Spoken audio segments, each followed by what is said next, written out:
Mga kababayan, pakinggan po natin at bigyan po natin ng reaksyon itong pinaka-latest audio message ni Kibuloy patungkol po sa mga kaso niya. Sa mga mapapakinggan po nating audio, tila yata sinisisi po niya ang Pangulong Bongbong Marcos Jr. sa mga nangyayari sa kanya ngayon. Parte lamang po ng kanyang mahabang audio message ang papakinggan natin. Kung papakinggan po kasi natin lahat ay masyado pong mahaba. Pero pwede nyo check sa platform nila kung gusto nyo mapakinggan yung buong audio message. So uulitin ko po dito, sa mapapakinggan natin, tila po sinisisi niya ang Pangulong Bongbong Marcos sa mga nangyayari sa kanya. Pakinggan po natin at ating pong bigyan ng reaksyon. Ito na po. Ito pong aking kinakaharap ngayon. Paliwanag ko po sa inyo, ako po ay hindi nagtatago sa kasong ito dahil ako po ay may kasalanan. Hindi po. Ako ay umiiwas dahil pinoprotektahan ko po ang aking sarili. Bakit ko pinoprotektahan ang aking sarili? Sapagkat ang lahat po ng nangyayaring ito sa kasong ito na napakasimple lamang po ng kasong ito. Simple case lang po ito na 4 taon nang nakabinbin dyan sa DOJ. Pagkatapos ngayon ay binuhay na naman nila. Pagkatapos ito ang ginagawa ngayon na sangkalan upang ako ay kanilang habulin. Mga kaibigan at mga kababayan, umiiwas po ako sa pangyayaring ito dahil hindi po katulad ang kasong ito ng kanila ni Congressman Tebes at ni General Bantag. Hindi po. Si General Bantag at si Tebes, ang kumakalaban po sa kanila ngayon na tumahabol ay ang gobyerno lamang ng Pilipinas. Ang sa akin po ay complicated. Ngayon, naging complicated po ang aking sitwasyon dito sa bansang Pilipinas mulang nanalo si Bongbong Marcos at naging presidente siya. Nang pumunta siya ng bansang Amerika, nagbago na po ang ihip ng hangin kasi nung bumalik siya rito, kaibigan na niya ang bansang puting Amerika, kaibigan na po niya ang bansang ito at inopen na niya ang Pilipinas, kaya nagkaroon tayo ng mga Amerikanong marami dito. Nandiyan na yung EDCA at hindi lamang po yun na naging open, pati po ako, ang kaso ko ay naging complicated dahil isinama na po sa sitwasyon na mga puting yan ay naririto at ako po ay hiningi na nila sa kamay ng rehimeng Marcos. Kaya noong December 21 o 22, nagkasundo na po yung dalawang yan. Ang rehimeng Marcos, si Marcos mismo, at ang FBI at CIA, nagkasundo na po na ako'y ibigay sa kanilang kamay. Ibigay ni Marcos ako sa kamay ng mga puti. At mula noon, under surveillance na po ako dito sa aking sariling bansa. Diyan sa aking mga compound, meron ng mga drones, araw at gabi. Gawa po ng mga puti yun. Ayun, napakinggan po natin yung unang audio sa mensahe ni Kibuloy, no? Bigyan po natin muna ng reaction yan bago natin pakinggan yung isa pang audio na literal po siyang umiyak, no? Yung pinaka parang last part ng audio message niya, umiyak po siya doon, literal, no? Ngayon, bigyan natin ng reaction nito. Ang hindi ko talaga maintindihan, ano, kung bakit lagi na lang nililink nila si Pangulong Marcos Jr. sa mga nangyayari sa kanila. Yung nangyayari sa SMNI, si PBBM ang sinisisi. Yung nangyayari kay Kibuloy, si PBBM ang sinisisi. Yung nangyayari sa mga host ng SMNI, si PBBM ang sinisisi. Yung nangyayari kay dating Pangulong Duterte sa ICC, si PBBM ang sinisisi, no? Wala ngang kaimik-imik yung tao. Sa nakikita ko, nakapokus lamang siya sa pagtatrabaho. Wala siyang kahit anong komento patungkol dyan, no? Isang beses ko lang siya nakitang nagkomento. Ito nga po is yung nung pinagbintangan siya na nagpupulburon. At yung komento niya doon, nung sa reporter, no? Nung natanong siya, chill, at saka walang halong pambabastos, relax, no? At saka parang gusto na nga lang niya deadmahin yung mga ganung tanong na parang gusto na lang niyang tawanan. Yung nakikita ko kasi sa ngayon, nakapokus siya sa trabaho niya. Ito yung inaatupag niya. Pagpapalakas ng ating military, pagpapalakas ng ating alyansa, US, Japan, Australia, at iba pang bansa, no? Pagtatrabahong inaatupag niya. Kaya hindi ko po talaga maintindihan kung bakit yung mga DDS, si Pangulong Marcos Jr. ang sinisisi. Nung binasa ko ang mga komento sa mga content kung saan makikita yung audio na yan, no, ni Kibuloy, nung binasa ko yung mga comment, yung mga DDS, ang komento nila, pinagre-resign nila si PBBM, gusto nilang umalis, no? Kung ano-ano ang komento na negatibo patungkol sa Pangulong Marcos Jr. Ito nga po, nakita ko sa content ni Dayan Hortaleza, yan, na masugid na supporter ni Kibuloy. Ayan po, yung imahe ng Pangulong Marcos na ikinumbine sa imahe ng First Lady. Ayan po, nasa TikTok niya yan. No? So, anong pinapahiwatig nito? In my opinion, sa pagkakaintindi ko, parang pinapalabas nila, kagaya na sinasabi ni Maharlika, yung narrative ng mga vloggers nila na hawak ng First Lady si PBBM. No? Na ang First Lady ang nagdedesisyon. Yan po yung para sa akin ay pinapahiwatig ng content na yan. No? Pinost po yan ni Dayan sa kanyang TikTok. So, yun nga po ang hindi ko maintindihan. Wala namang kaimik-imik yung tao. Hindi siya nagbibigay ng komento. Wala siyang pakialam sa mga nangyayari sa mga kritiko niya, sa mga bumabati ko sa kanya, sa mga taong gusto siyang patalsikin. Wala akong naririnig na kahit anong komento. No? Sa nakikita ko, at least ako pure pagtatrabaho ang ginagawa niya. Pero bakit lagi na lang siyang dinadawet, sinisisi, at dinadamay? Kung kumikilos man ang otoridad at ang DOJ, mali ba? No? Hindi ba naaayon sa batas? Lahat naman ng ginagawa ng otoridad, ng kapulisan, ng Senado, ng Kongreso, ng DOJ, ng NBI, lahat yun ay naaayon sa batas. No, so una sa lahat, wala kayong patunay mga DDS na si PBBM ang nasa likod nito. Dahil kung meron man siyang dapat pagtuunan ng pansin dito, is yung mga Pilipino, yung Pilipinas, no? Yung ang pamemersonal sa kanya, pambabastos, pambabalahura ng mga vloggers, no? Kilala niyo na sila. Kahit yung mga yun, hindi niya pinatulan, no? Wala siyang pakialam sa mga yun. Kasi ang pakialam niya, ang concern niya ngayon ay yung Pilipinas. Dahil kung sa tingin ko, kung magpapadistract siya sa mga taong wala namang naitutulong sa Pilipinas or sa mga Pilipino, baka masira yung diskarte niya, yung pamamahala niya ay pumalpak. And we cannot afford that, mga kababayan kong Pilipino. Hindi natin ma-afford na ang pamamahala ng ating gobyerno ay pumalpak dahil pati tayo damay. So, huwag niyong sisihin ang Pangulong Marcos sa nangyayari kay Kibuloy sa SMNI. No? Dahil, kung sinasabi nila, kagaya niya, sinasabi ni Kibuloy, simple lamang yung mga kaso daw niya. Pero at the same time, sinasabi niya, complicated. So, di ba, kinukontra niya yung sarili niya. Simple, pero komplikado yung sitwasyon niya. Paano nangyari yun? Kung simple lang yan, haharapin niya yan. At huwag niyang sabihin, no? Huwag niyang sabihin na hindi siya nagtatago, umiiwas lamang daw siya. Hindi totoo yun, Pastor Kibuloy. Huwag mo pong lokohin ang sarili mo at ang mga Pilipino. Hindi mo pong mabibilog ang mga Pilipino. Hindi lahat ng mga Pilipino, uto-uto. Yung sinabi niyo po na hindi kayo nagtatago, hindi yan totoo, kalokohan yan. Kahit sa sarili niyo, alam niyo na nagtatago kayo. Hindi kayo umiiwas, nagtatago po kayo, Pastor Kibuloy. No? Sasabihin niyo, simple lamang yung mga kaso niyo, kahit kayo hindi kumbinsido sa tono ng pananalita niyo at sa mga contradicting na mga bagay or statement na sinasabi niyo, kahit kayo obvious, evident na hindi kayo kumbinsido na simple lamang yung mga kaso. Kasi qualified human trafficking, hindi po ba? Human trafficking or qualified human trafficking, hindi simple yun. Kung hindi ako nagkakamali, yun ang isa sa mga kaso, no? Tapos yung mga pang-aabuso, hindi po simple yun. Yun po ay mga seryosong kaso at akusasyon na dapat niyong harapin. Wala po kayong dapat ikatakot dahil you are innocent until proven guilty sa korte. At huwag niyo pong sabihin na binuksan lamang ulit or binuhay lamang ulit yung mga kaso. Kayo na rin ang nagsabi na parang sinabi niya sa pagkakatanda ko, 4 years yan na nakabinben sa DOJ. Tama, nakabinben, no? Ibig sabihin, nakatenga.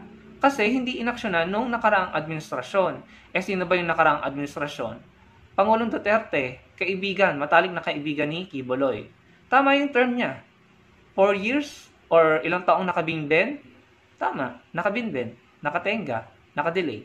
Hindi inaksyonan noong nakaraang administrasyon. Ngayon, bago na yung pamunuan ng DOJ, inaaksyonan na nila, no? Kasi yun naman yung tama, yun naman yung nasa proseso ng batas. Aksyonan ang mga apela ng biktima or akusado. Yun yung nasa batas, yun yung naaayon sa batas. Kung magsalita kasi si Pastor Kibuloy, akala mo naman ay may finality na, may Supreme Court decision na. Yung mga kasong isinampa laban sa kanya. Akala mo kung magsalita siya ay may Supreme Court decision na. Na tila ba tapos na, na-desisyonan na, nanalo na siya, ngayon binubuhay na naman ulit. Hindi ganoon yung nangyari. Yung nangyari, na-dismiss lamang yung mga kaso laban sa kanya sa korte sa Davao. Kaya nag-apela yung mga biktima. At part po yun ng proseso, nasa batas po yan, inaalaw yan ng batas na mag-apela. Ngayon, nag-apela, hindi tinugunan, noong dating administrasyon. Ngayon, bagong administrasyon, tinutugunan, inaaksyonan. Walang masama doon. Hindi pang gigipit yon kay Quiboloy.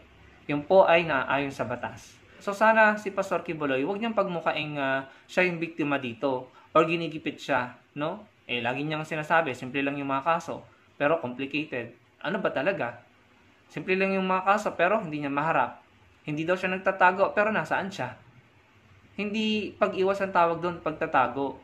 Ulitin ko, grabe naman to si Pastor. Akala naman niya, lahat ng mga Pilipino, mabibilog niya ang ulo na mapapaniwala niya sa mga sinasabi niya. Lagi niyang sinasabi na simple lang yung mga kaso at wala siyang kasalanan, no? Ito ay panggigipit lamang. Bakit hindi niya harapin? Isa nga sa mga tinuturo niya, kung hindi ako nagkakamali, no? Tinuturo ng Biblia na kung nasa iyo ang Panginoon, sinong dapat mong katakutan? Di ba dapat wala? If God is with you, then who will be against you? Hindi man ako palabasan ng Biblia, pero yun po yung natatandaan kong tinuturo. Di ba? And considering na self-proclaimed Son of God siya, dapat wala siyang kinakatakutan. Ulitin ko, sabi niya, simple lang. Bakit siya nagtatago? Simple lang, pero kumuha siya ng 20 plus na abogado sa Amerika. So, di ba mga kababayan, para namang, hindi naman lahat ng mga Pilipinas sa Pilipinas ay mga DDS para maniwala na lamang na maniwala sa mga ganyang paandar. No? Huwag ka pong magpabiktima, Pastor Quiboloy, kasi wala pang desisyon ang Supreme Court. Hindi pa natin alam kung sino talaga may kasalanan. Pangalawa, hindi ka po umiiwas, nagtatago ka po. Pangatlo, harapin niyo po ang mga kaso, no? Kung confident kayo na wala kayong ginawang kasalanan at nasa sa inyo, kakampi niyo ang Diyos. Sabi nga po ng mga supporters niyo, ay victory is yours, no? Then patunayan niyo po, ipahiya niyo ang mga taong gaakusa sa inyo, ipaalam nyo sa buong Pilipinas, sa buong mundo ang katotohanan. Harapin nyo ang mga akusasyon laban sa inyo. Even Jesus Christ, no? Si Jesus Christ, hinarap niya ang kanyang mga kritiko, ang mga nag-aakusa sa kanya, hinarap niya. No? Kasi alam niya na nasa kanya yung katotohanan. Hindi nyo po mapapatunayan na kayo inosente kung lagi na lamang audio message ang inyong gagawing depensa or opensa sa mga kasong ipinupukol sa inyo. Patunayan nyo po sa korte. Lagi nyo nga pong sinasabi, lalaban kayo. Paano po kayo lalaban? Paano nyo makakamit ang hustisya na para sa inyo kung hindi po kayo lumalabas at hinaharap ang mga kaso nyo? Ganun pong kasimple yun. Again, Pastor, hindi po lahat ng mga Pilipino ay madaling mapaniwala. May mga Pilipinong matatalino at nag-iisip. No? Madali nyo lang mapapatunayan na inosente kayo para mapahiya ang mga taong bumabatikos at nag-aakusa sa inyo. Madali nyo lang magagawa yon kung nasa inyo talaga ang katotohanan at kung inosente po talaga kayo. Lahat po ng nangyayari ngayon sa patungkol sa kaso nyo at sa inyo, lahat yan inaayon sa batas. Hindi naman po kayo basta huhulihin ng walang warrant of arrest. Ang dami na pong nag-adjust sa inyo, Kongreso, Senado, DOJ, no? Tapos kayo pa po yung may ganang manghingi ng mga kondisyon. Parang hindi naman na po tama, Pastor Quiboloy. Parang nakikita po natin, dahil po kayo makapangyarihan, influential, at kilalang tao, ay nagkakaroon kayo ng mga palusot, no? Or mga paraan para umiwas sa proseso ng batas. Pero kapag mga ordinaryong tao, kagaya ng panahon ng Tokhang, kahit hindi pa dinidesisyonan ng korte, kahit hindi napatunayang guilty, tumba na po. Naniniwala ako na poprotektahan kayo ng administrasyon ni Pangulong Marcos Jr. At sana po wag po natin pagbintangan si PBBM. Dahil sa nakikita namin, siya po yung nagtatrabaho lamang ng tahimik. At wala po siyang inaatupag kundi ang Pilipinas at mga Pilipino. Wala nga po siyang sagot sa mga pambabastos sa kanya. Hindi nga po niya pinapatulan yung mga nambabastos sa kanya. Ito pa kaya na masyadong masalimuot at problematic na issue patungkol po sa mga kaso nyo. Kung papatulan niya ito, kung papakilaman niya ito, ano mapapala ng mga Pilipino? Giginhawa ba ang buhay ng mga Pilipino? Pero syempre, meron tayong DOJ, may batas tayo, may umiiral tayong sistema. Yun po ang may kinalaman sa mga nangyayari sa mga kaso nyo. Wala pong kinalaman ng Pangulong Marcos dito. Ito po yung audio ni Pastor kung saan literal po siyang naiyak. Pakinggan po natin. Sasabihin ko muli, simple mga kasong ito. Kahit sa Amerika, simpleng mga kaso kasi puro kasinungalingan. Haharapin namin lahat. Basta dito sa Pilipinas, wag lang mangingialam ang bansang puti. Yung mga puting yan, wag lang mangingialam sapagkat nagkasabuatan na ang rehimeng Marcos at ang mga puting yan na naririto na hawak na ang liig ng ating bansa. Yan po ang endgame nila at ito rin ang endgame ko. Kung ang endgame nila, bawian ako ng buhay sa kanilang kamay, hindi ako papayag. Kung ang endgame nila ganun, hindi ako papayag. Ang endgame ko, mamamatay ako sa kamay ng mga Pilipino, okay sa akin yon. Basta nakatayo ako sa aking sariling prinsipyo, values, hindi ko pinagbili. Bansang kaharian. Tandaan po ninyo, ako'y mamamatay with honor. Tatayo ako para sa mga ginipit, kinunan ng katarungan, kinunan ng hustisya sa bansang ito. Dito tutulo ang aking dugo. Dito ako mamamatay. Bahala na, basta Pilipino ang papatay sa akin, okay sa akin yun. Yun lang man po. Pagpalain tayong lahat ng ating dakilang Ama at naway manumbalik ang kapayapaan, ang katarungan, hustisya sa bansang ito. Salamat po. Ayun po, napakinggan po natin, ano. I don't know about you, no, pero para po sa akin, hindi po bebenta sa akin yan. Ako po yung uri ng tao na hindi ko hinahayaan yung emosyon ko na maapektuhan yung pag-intindi ko sa mga bagay-bagay. Hindi ko hinahayaan yung emosyon ko or nararamdaman ko para alamin kung ano yung totoo o at hindi, no? So, okay, naiyak siya, pero para po sa akin, hindi bebenta yan. Hindi po ako basta sasakay sa mga mga ganyang ano. Kasi ang dapat lang natin panawalaan dito is yung desisyon ng korte. Yung desisyon ng korte kung saan final and executory na, no? Yung final and executory decision ng korte or ng Supreme Court. Kasi ang nangyayari, parang nagiging pabiktim siya, no? Siya itong nagtatago at hindi kayang humarap sa mga akusasyon sa kanya. Hindi ako naniniwala or mahirap panawalaan, no? Or hindi totoo yung mga sinasabi niya na grabe naman yung mga sinabi niya na parang itutumba na siya, no? Yung parang ini-imply ba niya or ini-insinuate is yung katapusan na niya kapag sinabit niya yung sarili niya sa otoridad. Parang ganun yung pagkakaunawa ko, no? Ewan ko lang, correct me if I'm wrong, pero yun po yung pagkakaunawa ko. Tila kapag sumunod siya sa proseso ng batas or sinabit niya yung sarili niya sa mga otoridad, tila katapusan na niya. At sabi niya, mawawala daw siya, no? Or papanaw siya na with honor, no? At parang lalaban siya para sa mga tinanggalan ng hustisya, ganito ganyan. Pwede niyong balikan yung video. Nakalimutan ko na yung mga exact words, no? Pero parang gusto niyang sabihin na lalaban siya para sa mga naaapi. Parang ganun, no? Paano nga po siya lalaban kung nagtatago siya?